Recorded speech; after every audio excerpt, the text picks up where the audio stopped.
आहेत ज्यांनी स्वतः सगळं जेल भोगली, परवा नाही केली, किती दबाव आला, मला ढाण्या वाघ वाकला नाही बरं. ते माननीय संजय राऊत साहेब आज यवतमाळमध्ये आहेत, त्यांचं हार्दिक स्वागत करतो.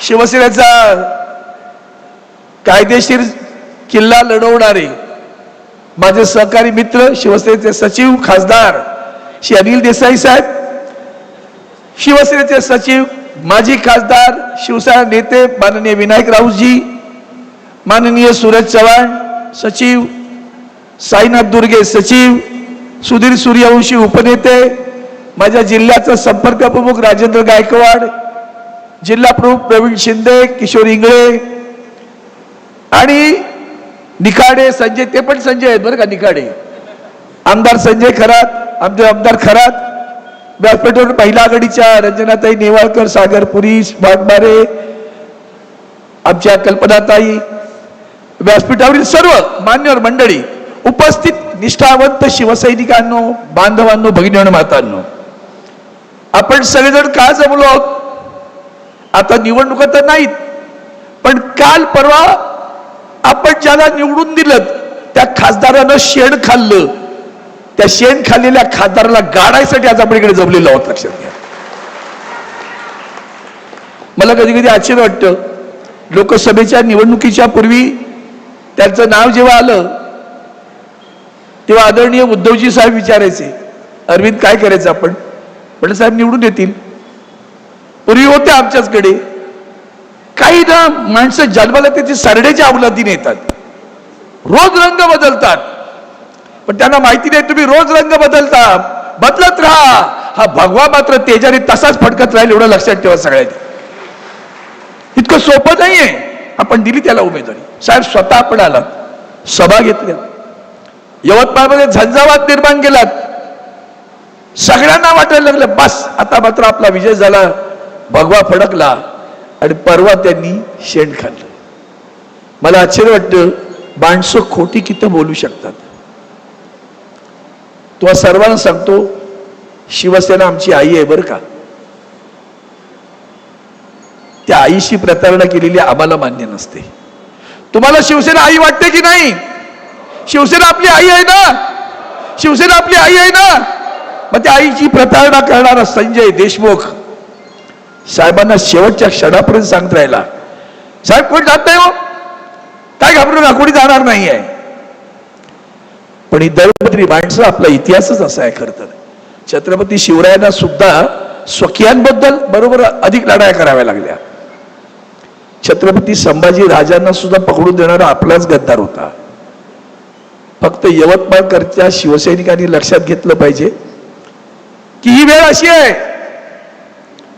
की अफजल खानाचा वध आपणच केलाय. हे तर शरपट आहे, ती झाडाच्या फांद्या आहेत, ते मूळ तिकडं आहे, ते दिल्लीत बसले बरं. त्याला आव्हान देणारे छत्रपती शिवाजी महाराज होते. आणि आजच्या काळात त्याच दिल्लीश्वरांना आवाज देणारे कोणी ह्या देशात असेल तर ते उद्धवजी ठाकरे साहेब आहेत. लक्षात घ्या. हिंमत होत नाही कोणाची. तुम्हाला काय वाटतं, दबाव येत नाही?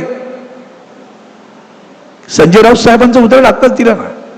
काय आमच्या आदित्यजी ठाकरेंच्या बद्दल केलं होतं?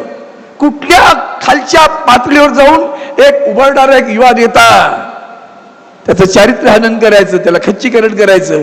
कशासाठी? आटापिटा फक्त सत्तेसाठी. भारतीय जनता पार्टी याचं मूळ आहे. मला जुन्या खूप आठवणी येतात, पण आज उद्धवजी ठाकरे साहेब आहेत. पण विसरू नका बरं साहेब, तुमच्या समोर सांगतो, आज देशात जर कोणी कपटी पार्टी असेल ना, कपट कारस्थान करणारी, तर ती भारतीय जनता पार्टी आहे. आणि कृतज्ञ कोण असतील तर त्या भारतीय जनता पार्टीत आहेत. एक किस्सा फक्त सांगतो मुद्दाम. हे आताचे पंतप्रधान, त्यांना कोण विचारत नव्हतं, त्यांच्या पक्षात उपोषणाला बसले होते एकदा. तेव्हा उद्धवजी साहेबांना मोठ्या साहेबांनी बोलवलं. अरे म्हणाले, तो बघ रे त्या नर्मदेसाठी उपोषणाला बसले, जाऊन भेटून ये. आदरणीय उद्धवजी साहेब गेले. तेव्हा मोदी तुम्ही कोणी नव्हता बरं, तुमचा पक्ष सुद्धा तुमच्याकडे पाहत नव्हता. तेव्हा उद्धवजी ठाकरे साहेबांनी तुम्हाला आधार दिला, शिवसेनेला आधार दिला. या महाराष्ट्रामध्ये भारतीय जनता पार्टीचं कार्यालय तुमच्या यवतमाळमध्ये होतं का रे?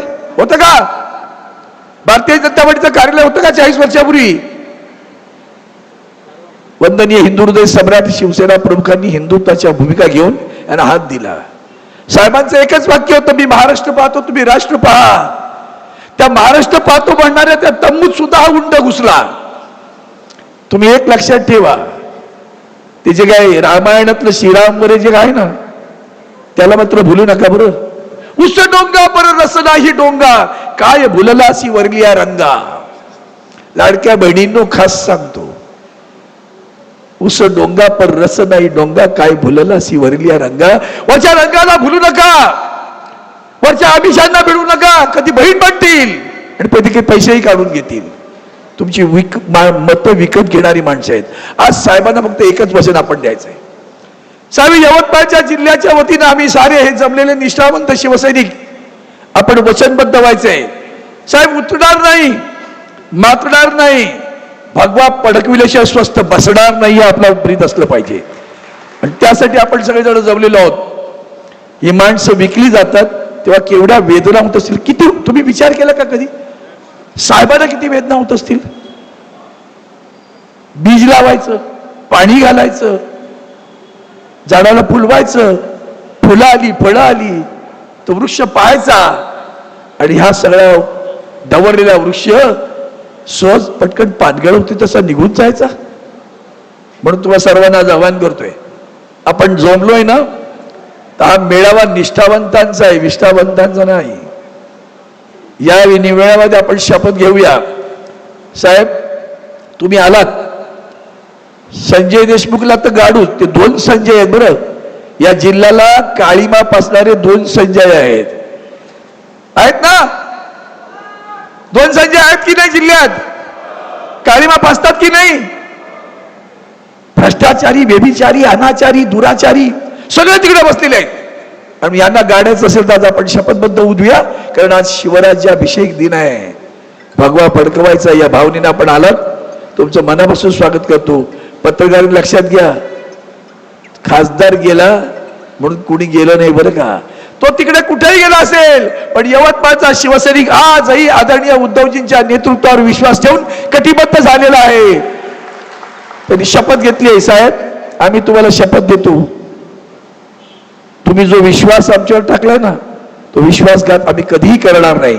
आणि तुमच्या मनातलं नव्हे, यवतमाळकरांच्या मनातलं नव्हे, यवतमाळकरांनी सुद्धा लक्षात घ्या, मतदान करणाऱ्या मतदारांनी सुद्धा लक्षात घ्या.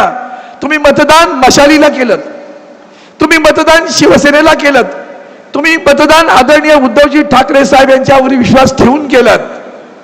त्या मतदारांच्या पाठी सुद्धा सुराख पुसला गेला आहे. त्या मतदार आणि शिवसैनिक सगळ्यांनी जागरूक राहा. त्यांची निवडणूक सुरू झाली आहे, आपलीही आता सुरू झाली.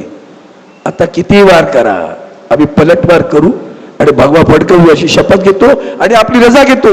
जय हिंद, जय हिंद, जय हिंद, जय हिंद. धन्यवाद. साहेब, फक्त स्वागत कोणाचंच नाही.